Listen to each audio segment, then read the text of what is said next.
Well, it seems that PayPal is bringing back the $2,500 penalty for violations of acceptable use policy.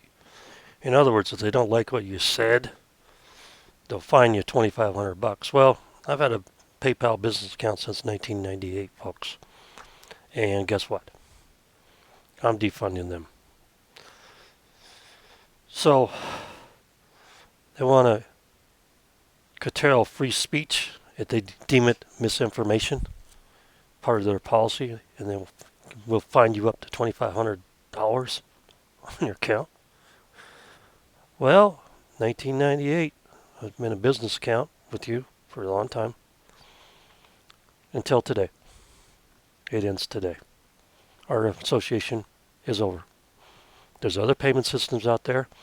I'm not going to deal with ESG stuff either from these banks. Heads up. Bank of America, you're next. I'll just go put my money in a credit union. I know exactly where to find a nice, good one. So, you look at PayPal. It's down 98 cents today, or 1.12% at the current time. But you look at it, interchanges. You look at a 1 year time.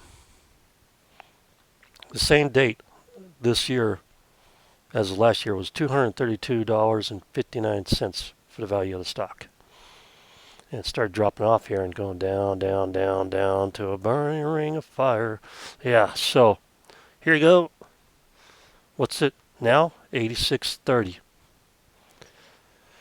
All these woke companies that are following the ESG stuff are burning themselves. They're going woke and they're going broke. So whenever you decide to shape up again, PayPal may reactivate my account. And I might buy your stock because it'll probably go up.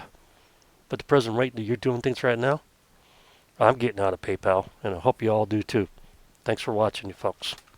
Have a great day.